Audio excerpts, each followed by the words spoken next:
So I've just talked about Nathan Gorman's next fight against Alex Leopai, and I said to me, that's an acceptable learning fight. It's acceptable. There's nothing wrong with it. This fight right here between Daniel Dubois and Razvan Cojanu is also an acceptable learning fight. This is actually a really good learning fight for Daniel Dubois. Now, most of you will probably be familiar with Cojanu, but for those of you who are not, we can have a look at his record here. In his last two fights, he fought Luis Ortiz and Joseph Parker. Now, yes, he has been taken out early a couple of times. In his last fight against Ortiz, he was taken out in 2. He was also blasted out in 2 by Donovan Dennis back in 2015.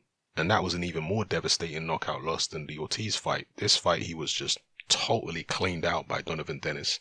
Both times, by the way, he was cleaned out by southpaws. Donovan Dennis, a southpaw with a big left hand, 6'4". Ortiz, a southpaw with a big left hand, 6'4". So perhaps he has an issue defending the southpaw left against those southpaw counter left hands. Daniel Dubois is not a southpaw. Daniel Dubois is not really much of a counter puncher. He's more of a lead puncher and a jabber. That's who Daniel Dubois is.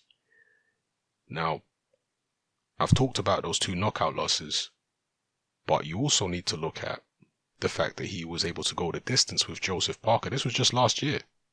He went the distance with Joseph Parker. Now, say what you want to say about Joseph Parker. This is a man who's mixed it at world level. This is a man who has definitely mixed it at a much higher level than Daniel Dubois.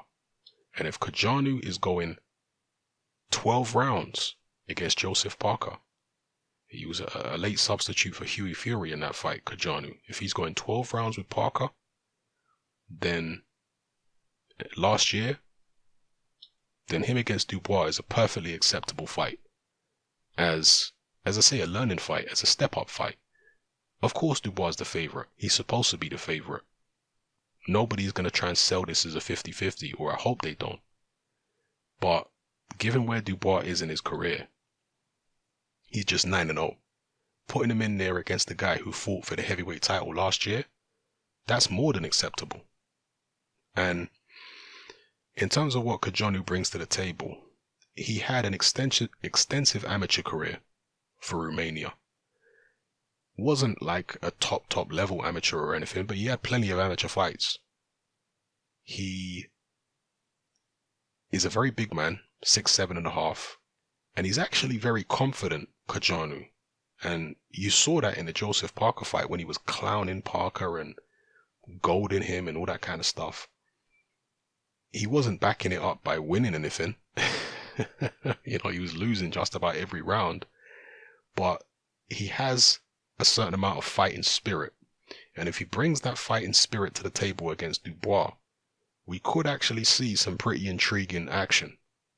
If he brings that fighting spirit again, he's supposed to lose this fight, but he could make it entertaining. If he brings his fighting spirit, he could make it interesting. So we'll see how it goes. He's slow. Doesn't appear to be much of a puncher, although he's a very big man, so you don't want to stick your chin out and invite a right hand off him. Perhaps he only has 9 KOs because he's so slow. His punches just can't get there, and he doesn't have the skill or the timing to be able to set them up and compensate for the lack of speed. Perhaps that's the case. But he's certainly not a prolific puncher. And he hasn't had that many fights, truth be told. He's had a lot more than Dubois, but 20 in total is not that many fights as a professional. So, yeah, I'm more looking at the fact that he's been in there against Parker, and he was also Joseph Parker's sparring partner for a while. And that might be one of the reasons why he was so confident against Parker, because, as the old saying goes, familiarity breeds contempt. When you're familiar with someone, you're not as intimidated by them as you might be if you're a stranger. It's like if you grow up in a rough neighborhood, you might have certain friends that have been to prison, certain friends that have stabbed people or shot people. And when you're around them, because you've known them since you were a child, you're not really intimidated by them. Sometimes you might be, but a lot of the time, I grew up around people like this. You're around people who have done certain things in the street, and you're not really intimidated by them. But if you didn't know them, you might be intimidated because you've heard this person's done this, or you heard this person has done that. So when you see them, oh God, you're a bit wary. But if you know them, you become a little contemptuous. You know, you say things to them that maybe other people wouldn't say. You treat them in a certain way that maybe other people wouldn't treat them. You understand? Because of that familiarity, because you know their weaknesses as well as their strengths. And maybe that was the case with Cojanu when he fought Joseph Parker. It was the familiarity that bred the contempt. Will he be that confident against Daniel Dubois? I think there's a good chance he will be. There's a lot of time before this fight happens. It's going to be on the 15th of December. So we're what? Actually, it's not a lot of time. What am I talking about? But when was this fight made? Yeah, let me take back what I just told you. I'm thinking it was going to be on the 22nd. Okay, it's on the 15th, and it's at the Brentwood. It's in Brentwood. At the Brentwood Center. Okay. So he's actually taking it on short notice. My bad. Let me rewind and remix that. So that's going to be the question. Since he's taking it on short notice, what kind of shape is he going to be in? And how much ambition is he going to come with? Is he just taking it as a payday?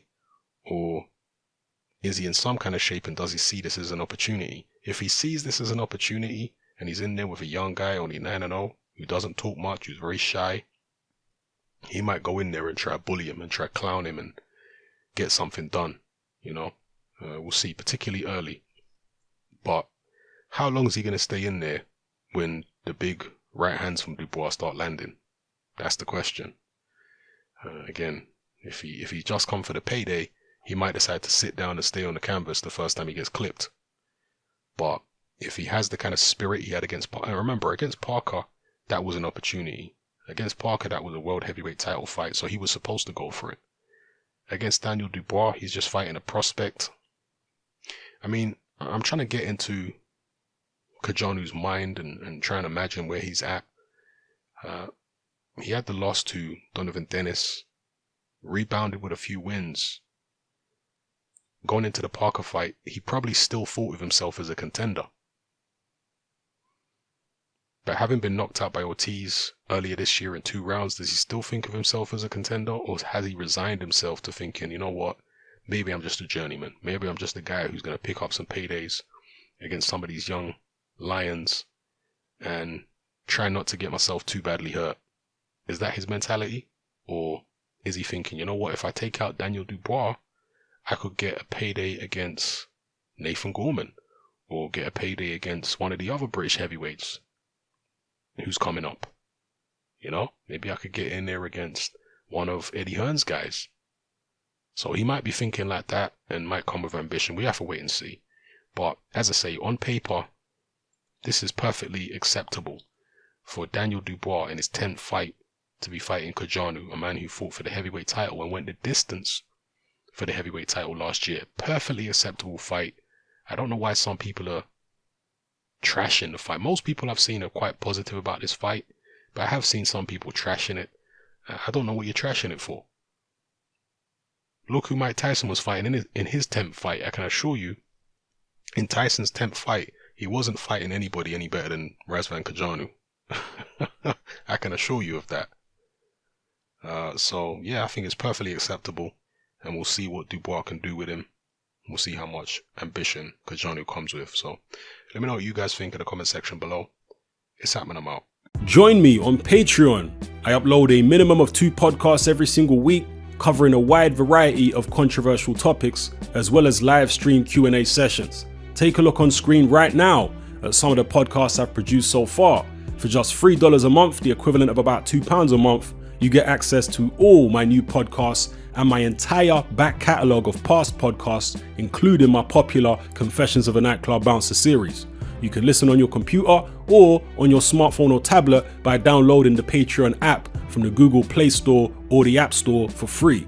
The Patreon app also allows you to download each podcast in MP3. For less than the price of a cup of coffee, you get access to dozens of hours of exclusive content. It's easy to sign up, There's no contract and you can cancel at any time. So come and join our community of free and critical thinkers by signing up with me here on Patreon today.